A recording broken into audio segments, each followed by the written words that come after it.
As we inch into award season, a category there's a prominent one, especially for Best Picture nominees, is Best Adapted Screenplay.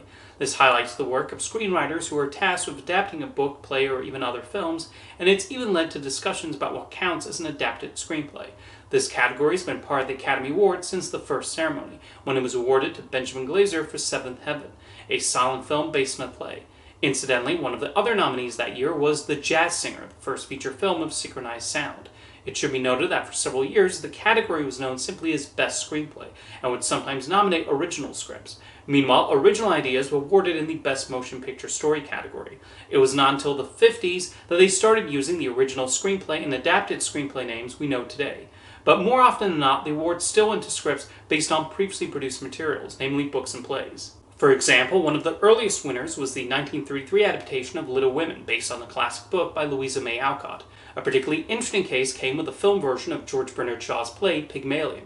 Shaw was one of 4 credited writers on the screenplay, and after he found out who won the Oscar, he was actually insulted, since he viewed himself as a playwright first and foremost. Throughout the 40s, a number of classics would win this category, including The Philadelphia Story, Casablanca, The Lost Weekend, and The Treasure of the Sierra Madre. Although, like I said, a few original screenplays also won here. Going My Way, A Miracle on 34th Street won in both the screenplay and motion picture story categories. Joseph L. Mankiewicz had distinction of being the first person to win the award 2 years in a row, for Leonard Three Wives and All That Eve. Meanwhile, Paddy Chayefsky became the first person to win a writing Oscar for adapting a television production. That was Marty, which was originally an episode of the Philco television playhouse before being adapted into a feature film. Due to the Hollywood blacklist, which consisted of creative people who were banned from working on movies due to alleged communist sympathies, a number of screenwriters had to write under pseudonyms or had friends take credit. This resulted in other people receiving the Oscar nomination instead. The Bridge on the River Kwai is a notable example of this, as writers Carl Foreman and Michael Wilson were part of the Hollywood blacklist. So the book's author, Pierre Boulle, was credited for the screenplay instead, even though he did not speak English, and when it won the Oscar, none of them were there to accept it. Thankfully, the blacklist would end in the early 60s, and in the years since, their writing credits would be inserted back into the films, and the Academy would officially recognize the nominations and wins. Now, looking over the winners, you might notice that the award typically goes to Best Picture nominees. In fact, only 3 times in its history has it gone to a movie not nominated for the top award. This mostly showcases how popular adaptations are with Oscar voters, although there are still some inspired wins and nominations in this category. I'm sure when William Peter Blatty started writing his horror novel The Exorcist, he did not think he would later win an Oscar for the film adaptation. I think one of the most inspired nominations in this category was for Young Frankenstein, Mel Brooks and Gene Wilder's spoof of classic monster movies, which was based on Mary Shelley's novel Frankenstein and puts a comical spin on famous scenes from the Universal movies. Another inspired nomination was for the movie Greystoke, The Legend of Tarzan, Lord of the Apes. Yes, a Tarzan movie was nominated for its screenplay, and there's also an amusing story attached to this. Robert Towne was originally going to direct, and he wrote the initial draft of the script. However, he then had to drop out, and Hugh Hudson became the new director. Michael Austen was brought in to do rewrites, and Towne was so disappointed with the changes to his script that he asked his writing credit to be changed to P.H. Vassek, which was his dog's name. So yes, a dog was technically nominated for an Oscar. Now, people who work primarily as writers naturally receive the most recognition in this category, but we also have cases of actors giving writing a go and having success here. Of course, there have been people like Charlie Chaplin and Warren Beatty, who are known for doing both. But there's also Emma Thompson, who won for a screenplay based on Jane Austen's Sense and Sensibility, and Billy Bob Thornton won for Sling Blade, which was based on a short film.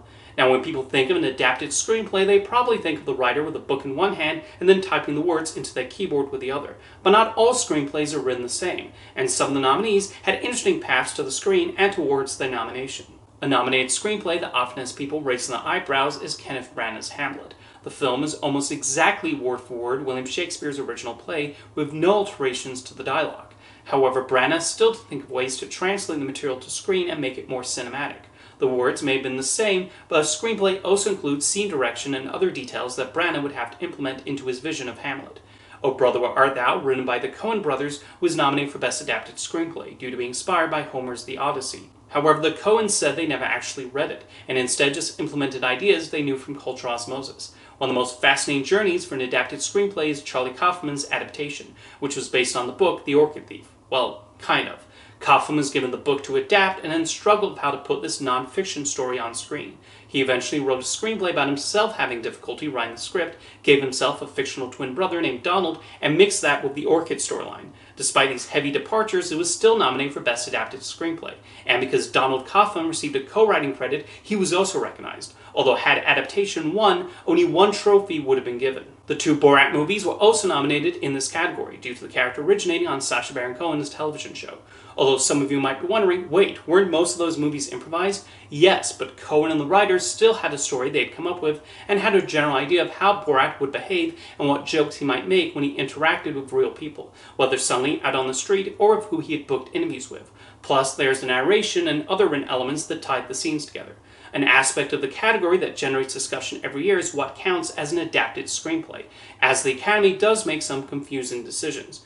For example, sequels are automatically considered adapted, even if they're following up a film not based on pre-existing material. Admittedly, the Writers Guild requires that sequels include a based on characters created by credit, acknowledging the writers of the first film, and that's likely why the Academy makes that criteria. But it's still debatable whether a sequel is adapting anything. Toy Story 3 was nominated for Best Adapted Screenplay, but it was just continuing the story of the toys from the previous film. It was not adapting anything. Detective Benoit Blanc is the only thing from Knives Out that returned in the sequel Glass Onion, but it was still nominated for Adapted Screenplay. Again, Rian Johnson was not adapting anything. He merely took a character he created for another film and placed him in a new mystery.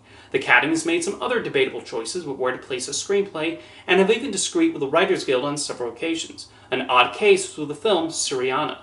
The movie was based on the book See No Evil, written by an ex-CIA officer named Robert Baer. However, at the last minute, the Academy decided to deem it original, with an explanation the film changed enough from the book to be considered original. Stephen Gaghan said he did not mind the switch, and it still got nominated, but it was still an odd reasoning.